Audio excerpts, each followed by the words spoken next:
I really like field watches, but I've been struggling to find the right one for me. I've tried some really affordable field watches from Aliexpress. I've tried some reasonably sort of budget-friendly ones from Seiko, and I've even spent a little bit more money and tried a couple from Hamilton. But none of them have really resonated with me. None of them have I been able to connect with, which is why I thought I'd try something a little bit different.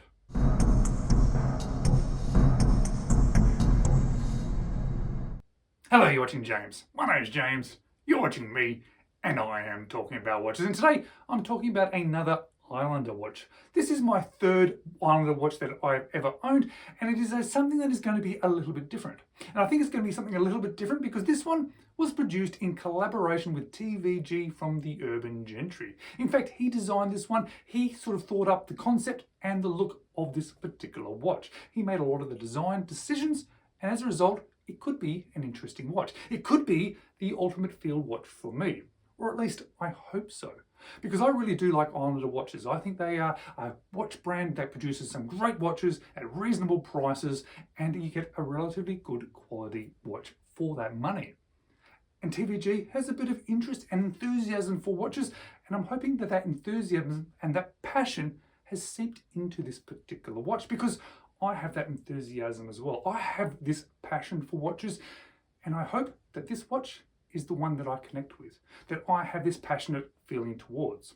So let's flip the camera and see if this watch, this collaboration watch with Islander, has ended up being the right field watch for me. Let's have a look.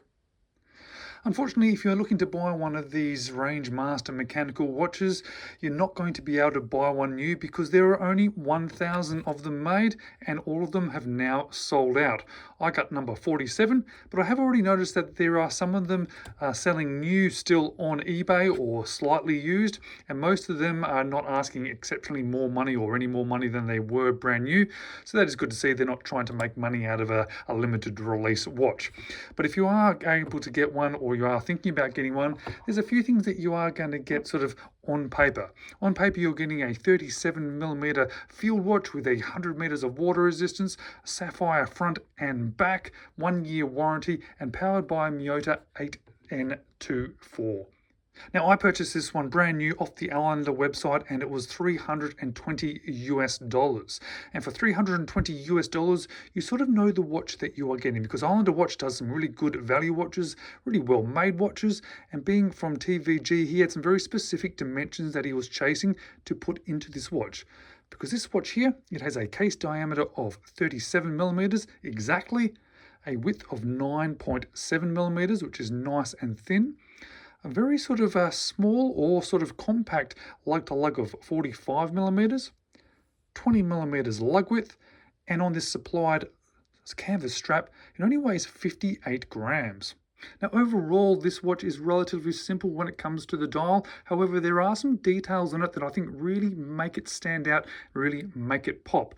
The dial itself is a matte black, and everything that is on it is printed. Most of it is white, or it certainly appears to be white, and that includes the minute track with the second track, that inner 24-hour track there, the Islander logo, the Urban Gentry logo, all white. Then the hour markers, the 3, 6, and 9, are sort of loom filled. So they're sort of white within loom filled, which gives it a slightly different sort of off-white color. But looking closely at that hour, minute, and second hand, you're going to see firstly that they are painted white, which really makes them stand out against that matte black dial. And on the end of that second hand, there is that nice little pop of red, which matches in with the Islander sort of written down just below the 6. So you get this nice little pop of red. So talking about those details, that includes those pops of red, that includes the 2 dual logos, which I think give it a little bit of extra features or details. It acts really nicely in symmetry as well, I think, straight above each other, and the design of those hands, especially that hour sort of arrow hand, I think gives it something a little bit extra. And as I would have hoped, and I did expect, and what has come through is how good the loom is on this watch. Really nice quality loom, and I think it looks cool because of the design features that are on this dial. The sapphire crystal there certainly does have some anti-reflective coating as well, and it is a dead flat piece of sapphire crystal, which then sort of helps with the overall width of this watch. The entire case itself is all bead blasted, which I guess gives it that sort of simple sort of field watch military sort of aesthetics that I'm guessing that they were sort of chasing with this one. I do find that it then does sort of grab a few finger marks, but it's not too bad. We've got an unguarded crown, also all bee blasted with the Islander logo there. Now I know some people don't like the Islander logo. I personally think it's great, and one of the reasons why I think it is great is because it looks really good on a crown. Having a circular logo like that and having a relatively simple logo, I think really suits that sort of idea. Turning it over, we've got a see-through caseback showing off that skeletonized Miyota 8424. Now this is actually an automatic movement that they've decided to remove the rotor to make it a manual only movement, which is why you'll see in the center there's that sort of rotor pinion. That's what it's called. I don't know what it's called, but that did actually stand out a little bit, so it caused some issues with trying to keep that sapphire crystal down. So looking there, you'll actually see there's a little sort of a bump or a halo or something. That is because they decided to grind away some of that internal part of that sapphire caseback to allow for that little bit of that sort of pinion there that is sticking up. That has then kept this whole width of this watch down to that 9.5 millimeters, which really is a nice thin watch, and you do notice that when it is on rest.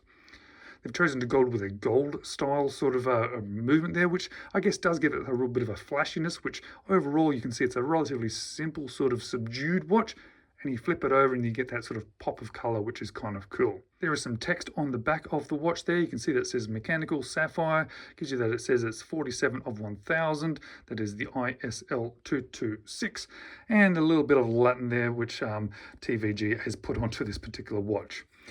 They've decided to go with a canvas strap. I really like the color. This green sort of style does sort of suit this style of watch, and I actually really like canvas straps on this style of watch, much better than NATO's and other things. I think it suits the watch better. Unbranded hardware there, but it is bead blasted. That sort of suits the rest of the watch, and it's actually quite a good set of hardware too. Feels really sufficient, and certainly what I'd be hoping for from this watch. So this automatic movement that has been turned into a hand winding movement is obviously hand winding. The crown is not screw down, but it also does have hacking and no ghost position, which I think is absolutely fantastic. And this is a bit of a different movement to what I've had on the channel previously or in my collection, so I'm quite interested to see how it's performing. So let's stick it on my time grapher. So I probably should have been a little bit more prepared for this because I'm not 100% sure what the lift angle of this movement is, but I've just set it to 52 as this seems to be the universal lift angle for watches. As you can see, it's running at 21,600 vibrations per hour, 0 beat error, which is what I do hope since this is a brand new watch. Reasonable amplitude there at 272 and running a little bit below 0. Not bad figures from a Miyota movement and not bad figures from a brand new watch. So one of the only things I was really actually concerned about with this one is the size. Being 37 millimeters, that tends to be just on the small side for me. However, as it's turned out, I think it actually looks quite good on my sort of medium 17 centimeter wrist. I've now had a couple of 37 millimeter watches and they tend to be sort of okay. This one, I think possibly because of the size of the dial with that sort of skinnier sort of bezel there, or possibly it's also probably the style of the watch itself, seems to suit that sort of size pretty good. So what do I like about this one? What don't I like about it? And what would I change? Well, there's something that I do like a lot about this one, and that is the style and the looks and the little details. Those little details like the arrow sort of hour hand there, the little splashes of red. I do like the double logo. I think it gives it something a little bit extra. And I do like how they've chosen to sort of grind away at that sapphire crystal to sort of fit that movement. It may seem like a bit of a weird thing, but it actually gives it a little bit of a fun feature and perhaps just a little bit of an innovating feature there, something that other watches certainly don't have. And there's very little that I actually dislike about it. It's hard to dislike this watch because what could you dislike about it? It's a relatively simple watch with some nice features. It's relatively well made. It has a cool, interesting movement in there. So there's nothing really that I dislike about it, but there is probably a couple of things that I would change.